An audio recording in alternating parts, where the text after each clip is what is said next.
ശ്രീലക്ഷ്മിയാണ്. നമുക്കിന്ന് Rini and George എന്ന ആക്ട്രസിന്റെ Facebook പോസ്റ്റുമായിട്ട് ബന്ധപ്പെട്ട് ചില കാര്യങ്ങൾ സംസാരിക്കാം. അതിൽ അവർ പറഞ്ഞിരിക്കുന്ന പോയിന്റ്സിൽ ഒരേ ഒരു പോയിന്റിനോട് മാത്രം ഞാൻ യോജിക്കുന്നു. ബാക്കി എല്ലാത്തിനും എനിക്ക് എതിരഭിപ്രായമാണ്. അതെന്ന് പറയുന്ന സൈബർ ബുള്ളിംഗ് ആണ്. റിനി എന്നല്ല, ആണെന്നല്ല, പെണ്ണെന്നല്ല, ഞാനെന്നല്ല, നിങ്ങളല്ല, ആരെയും സൈബർ ബുള്ളിയാൻ പാടില്ല. അവർ പറയുന്നതിനോട് നമുക്ക് വിരുദ്ധ അഭിപ്രായമാണ് ഉള്ളതെങ്കിൽ അല്ലെങ്കിൽ എതിരഭിപ്രായമാണ് ഉള്ളതെങ്കിൽ സഭ്യമായ ഭാഷയിൽ നമുക്കത് വിമർശിക്കാനുള്ള അനുവാദമുണ്ട്. സൈബർ ബുള്ളി ചെയ്യുന്നത് ശരിയല്ല. ഇനി അവരുടെ ഓരോ പോയിന്റ്സിലേക്ക് ഞാൻ വരാം. ആദ്യത്തെ പോയിന്റ് എന്ന് പറയുന്നത് അവരെ LDFന്റെ ചാര വനിതയായിട്ട് UDFകാർ പറഞ്ഞു പരത്തുന്നു എന്നുള്ളതാണ്. അത് UDFകാർ മാത്രം പറഞ്ഞു പരത്തുന്ന ഒരു കാര്യമല്ല, എല്ലാ പൊതുജനത്തിന്റെയും മനസ്സിലുള്ളൊരു ക്വസ്റ്റ്യൻ ആണ്.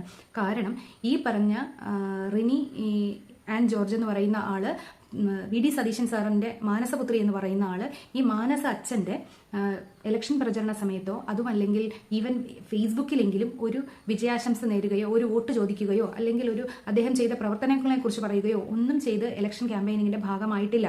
എന്നാൽ ഇദ്ദേഹത്തിന് എതിരായിട്ട് നിൽക്കുന്ന ആ എതിർ സ്ഥാനാർത്ഥിയുടെ LDFന്റെ എതിർ സ്ഥാനാർത്ഥിയായിട്ടുള്ള LDFന്റെ സ്ഥാനാർത്ഥിയുടെ കലാശക്കൊട്ടിൽ പങ്കെടുക്കുകയും വളരെ സന്തോഷകരമായി ചിരിച്ച് സന്തോഷിച്ച് അതിനോട് ചേർന്ന് നിൽക്കുകയും ചെയ്തിട്ടുണ്ട്. അതിന് അവർ പറഞ്ഞ മറുപടി ഈ LDF എന്ന് പറയുന്ന അവരുടെ അച്ഛന്റെ പാർട്ടിയും ഇത് അവരുടെ മാനസ അച്ഛന്റെ പാർട്ടിയും എന്നാണ്. അപ്പൊ ഈ മാനസ അച്ഛന്റെ പാർട്ടി ജയിച്ചാൽ മതി, എന്റെ അച്ഛന്റെ പാർട്ടി ജയിക്കണ്ട എന്നുണ്ടെങ്കിൽ നിങ്ങൾ മാനസ അച്ഛന്റെ പാർട്ടിയുടെ പ്രവർത്തനങ്ങളിലല്ലേ പങ്കെടുക്കുക, അല്ലെങ്കിൽ ഒരു മാനസ അച്ഛന്റെ പാർട്ടിയിലെ പ്രചരണത്തിലും പങ്കെടുക്കരുത്, സ്വന്തം അച്ഛന്റെ പാർട്ടിയുടെ പ്രചരണത്തിലും പങ്കെടുക്കരുതായിരുന്നു. അപ്പൊ നിങ്ങൾ ആ ഒരു LDFന്റെ പ്രചരണ പാർട്ടിയിൽ പങ്കെടുത്തിട്ടുണ്ടെങ്കിൽ അതിന്റെ അർത്ഥം നിങ്ങൾക്ക് ആ പാർട്ടിയോടാണ് ആഭിമുഖ്യം എന്നുള്ളതാണ്. അത് തുറന്ന് സമ്മതിക്കാനുള്ള ഒരു ആർജവം ഉണ്ടാകണം. LDFന്റെ കലാശക്കൊട്ടിൽ പങ്കെടുത്താൽ എന്താണ് കുഴപ്പം? എനിക്ക് LDFനോടാണ് ആഭിമുഖ്യമെങ്കിൽ ഞാൻ അതിൽ പങ്കെടുക്കും, കോൺഗ്രസിനോടാണെങ്കിൽ അങ്ങനെ, BJPയോടാണെങ്കിൽ അങ്ങനെ, അത് സ്വാഭാവികമാണ്. പക്ഷെ ജയിച്ചു കഴിഞ്ഞപ്പോൾ LDF അച്ഛന്റെ പാർട്ടിയും പിന്നെ കോൺഗ്രസ് മാനസ അച്ഛന്റെ പാർട്ടിയും എനിക്ക് മാനസ അച്ഛൻ ജയിച്ചാൽ മതി, എന്റെ സ്വന്തം അച്ഛന്റെ പാർട്ടി തോറ്റാൽ മതി എന്നുള്ള ചിന്തയുമായിരുന്നു എന്നൊക്കെ പറയുന്നത് ഒട്ടന്യായമല്ലേ? അതൊക്കെ കേട്ട് കഴിഞ്ഞാൽ എന്ത് കുളിര് കോരുന്ന രോമാഞ്ചം കൊള്ളുന്ന UDF പ്രവർത്തകരൊന്നും ഉണ്ടെന്ന് എനിക്ക് തോന്നുന്നില്ല. അത് അവസരവാദിത്വം തന്നെയാണെന്നേ അവർ പറയുള്ളൂ. അവർ പറയുന്നതിൽ കാര്യമുണ്ട്. പിന്നെ ഉള്ളത് സത്യപ്രതിജ്ഞാ വേദിയാണ്. സത്യപ്രതിജ്ഞാ വേദിയിൽ ഒരു MLA അല്ലെങ്കിൽ ഒരു MP അല്ലെങ്കിൽ ഒരു മന്ത്രി ആരായിക്കോട്ടെ, ഈവൻ ഒരു പഞ്ചായത്ത് മെമ്പറെങ്കിലും ഉണ്ടാകുന്നുണ്ടെങ്കിൽ അതിന്റെ അർത്ഥം രാവും പകലും അവർക്കൊപ്പം തീറ്റയും കുടിയും ഒന്നുമില്ലാതെ പ്രവർത്തിച്ചിട്ടുള്ള പ്രവർത്തകരാണ്. അത് കോൺഗ്രസ് ആയിക്കോട്ടെ, കമ്മ്യൂണിസ്റ്റ് ആയിക്കോട്ടെ, BJP ആയിക്കോട്ടെ, ഏത് ജനപ്രതിനിധി തിരഞ്ഞെടുക്കപ്പെടുന്നെങ്കിലും അതിന്റെ പിന്നിൽ ഒരു കൂട്ടം പ്രവർത്തകരുടെ കഠിനാധ്വാനമുണ്ട് എന്നുള്ളത് റിനി മനസ്സിലാക്കേണ്ടതുണ്ട്. അപ്പോൾ ആ പ്രവർത്തകർക്ക് ഇല്ലാത്ത സ്ഥാനം എങ്ങനെയാണ് റിനിക്ക് കിട്ടിയത് എന്ന് അവർ ചോദിച്ചാൽ അത് വളരെ റിലവന്റ് ആയിട്ടുള്ള ഒരു ചോദ്യമാണ്. കാരണം അവർക്ക് മുന്നിലല്ല ആരും. ജനത്തിന്റെ കയ്യിലിരിക്കുന്ന വോട്ട് പെട്ടിയിലേക്ക് കൊണ്ടിട്ടത് ആ പ്രവർത്തകരുടെ ശക്തിയാണ്. അതിനുശേഷം മാത്രമേ ഈ പറഞ്ഞ പാർട്ടിയുടെയും സ്ഥാനാർത്ഥികളുടെയും ഒക്കെ പ്രഭാവം വരുന്നുള്ളൂ.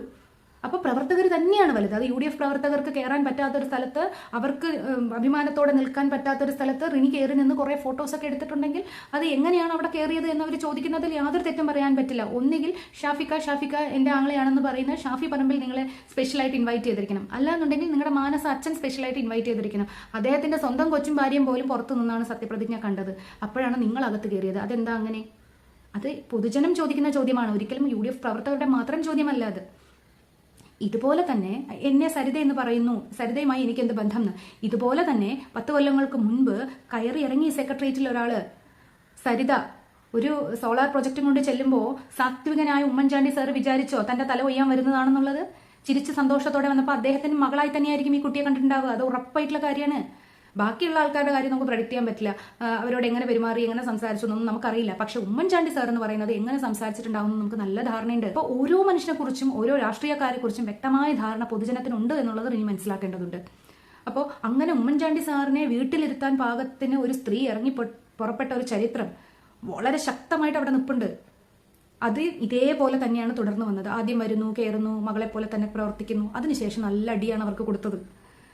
ഇനിയുള്ളൊരു കാര്യം, മറ്റൊരു വലിയ സംശയം എനിക്ക് പണ്ടേ ഉള്ളത് എന്താണെന്ന് വെച്ചാൽ, ഈ രാഹുൽ മാങ്കൂട്ടവുമായിട്ടുള്ള ഒരു പ്രശ്നത്തിന്റെ പേരിലാണ് ആദ്യമായി റിനിയുടെ പേര് കേരളക്കാരെ ശ്രദ്ധിച്ചു തുടങ്ങുന്നത്. അതായത് ഹൂ കെയേഴ്സ് എന്ന് പറയുന്ന ഡയലോഗ് സ്ഥിരം പറയുന്ന ഒരു യുവ നേതാവ് തന്നോട് അപമര്യാദയായി പെരുമാറി എന്ന് മീഡിയാസിനോട് വിളിച്ചു പറയുന്ന സമയത്ത് ആ ഒരു ഡയലോഗിലാണ് റിനിയുടെ പിന്നാലെ മീഡിയാസ് വരുന്നത്, റിനി കുറെ കേരളക്കരയിലേക്ക് ഓപ്പണപ്പായിട്ട് വരുന്നത്. പക്ഷെ അന്ന് നിങ്ങൾ പറഞ്ഞത്, ഈ റിനി പറഞ്ഞത് ഈ പ്രശ്നം, അതായത് തന്നോട് അപമര്യാദയായിട്ട് രാഹുൽ മാങ്കൂട്ടം പെരുമാറി എന്നുള്ളത് തന്റെ മാനസ അച്ഛനായ വി ഡി സതീശൻ സാറിനോടും മാനസ ആങ്ങളെയായിട്ടുള്ള ഷഫി പറമ്പിലിക്കയോടും പറഞ്ഞിട്ടുണ്ടെന്നാണ്. ഇവർ രണ്ടുപേരും അന്ന് രാഹുലിന്റെ വളരെ അടുത്ത ആൾക്കാരും രാഹുലിനെ തിരുത്താൻ ക്യാപ്പബിൾ ആയിട്ടുള്ള ആൾക്കാരുമാണ്. അവരാരും എന്തുകൊണ്ട് രാഹുലിനോട് ഈ കാര്യം സംസാരിച്ചില്ല? രാഹുൽ പിന്നെ അത് പറഞ്ഞല്ലോ, ഷാഫി പറമ്പിലും വി ഡി സതീശൻ സാറും ഒന്നും ഈ ഒരു ടോപ്പിക്ക് അദ്ദേഹത്തോട് സംസാരിച്ചിട്ടില്ല. ഈവൻ രാഹുൽ മാങ്കൂട്ടത്തിനോട് സംസാരിച്ചിട്ടില്ല. തന്റെ മാനസ പുത്രിയായി കരുതുന്ന ഒരാൾ, തന്റെ മാനസ അനിയത്തിയായിട്ട് കരുതുന്ന ഒരാൾക്ക് ഇങ്ങനൊരു പ്രശ്നം വന്നപ്പോൾ എന്തുകൊണ്ടാണ് തങ്ങളുടെ മാനസ ആങ്ങളെയും മാനസ അച്ഛനും അതിൽ ഇടപെടാത്തത്? അതിന്റെ അർത്ഥം നിങ്ങൾക്ക് അവർ അത്ര വില തന്നിട്ടുള്ളൂ എന്നുള്ളത് തന്നെയല്ലേ? അതും പൊതുജനത്തിന് മനസ്സിലായതാണ്. നിങ്ങൾ മാനസ അച്ഛനും മാനസ പെങ്ങളും എന്നൊക്കെ പറയുന്നത്, മാനസ ആങ്ങളെ എന്നൊക്കെ പറയുന്നുണ്ടെങ്കിലും നിങ്ങൾ അങ്ങനെയൊന്നും അല്ല അവർക്കെന്നുള്ളത് ഞങ്ങൾ പൊതുജനത്തിന് വ്യക്തമായിട്ട് അറിയാം. പിന്നെ എങ്ങനെയാണ് അവരിലേക്ക് നിങ്ങൾ വീണ്ടും വീണ്ടും ഇടിച്ചു കയറുന്നത് എന്നാണ് പൊതുജനം നോക്കുന്നത്. അത് കഴിഞ്ഞ് നിങ്ങൾ ഇലക്ഷന്റെ സത്യപ്രതിജ്ഞ കഴിയുന്നു, ഏതോ ജാമ്പാന്റെ കാലത്ത് കാണുമ്പോൾ ഉള്ള മന്ത്രിമാരുടെയൊക്കെ ഫോട്ടോകൾ എടുത്തത് എല്ലാം അങ്ങോട്ട് പോസ്റ്റ് ചെയ്തുകൊണ്ടേയിരിക്കുകയാണ്. എല്ലാ മന്ത്രിമാരുടെയും പിന്നെ ഇതിങ്ങനെ പോസ്റ്റ് ചെയ്തുകൊണ്ടേയിരിക്കുകയാണ്. അതെന്ത് കാര്യത്തിനാണ് നിങ്ങൾ അങ്ങനെ പോസ്റ്റ് ചെയ്തത്? അതായത് നമുക്ക് നല്ല കൂട്ടുകാരുണ്ടായിക്കോട്ടെ, നല്ല ബന്ധങ്ങൾ ഉണ്ടായിക്കോട്ടെ, അവരൊരു ഗതിയിലാവുമ്പോൾ അവരോട് എനിക്ക് വലിയ അടുപ്പമാണെന്ന് കാണിക്കാൻ വേണ്ടിയിട്ട് ഫോട്ടോസ് വാരി സോഷ്യൽ മീഡിയയിലിട്ട് അവരൊക്കെ എൻ്റെ അടുത്ത ആൾക്കാരോ കേട്ടോ എന്ന് പറയുന്നതും അതിന്റെ പിന്നിൽ ഒരു ഇന്റൻഷൻ ഉണ്ട് എന്നുള്ളത് വ്യക്തമാണ്. നിങ്ങളെപ്പോലെ തന്നെയാണ് ഞങ്ങളും ബിസിനസ് ചെയ്യുന്ന, നിങ്ങൾ സിനിമയിൽ അഭിനയിക്കുന്ന പോലെ തന്നെ ബിസിനസ് ചെയ്യുന്ന അല്ലെങ്കിൽ സോഷ്യലി 10 പേര് അറിയുന്ന ആൾക്കാരാണ് ഞങ്ങളൊക്കെ.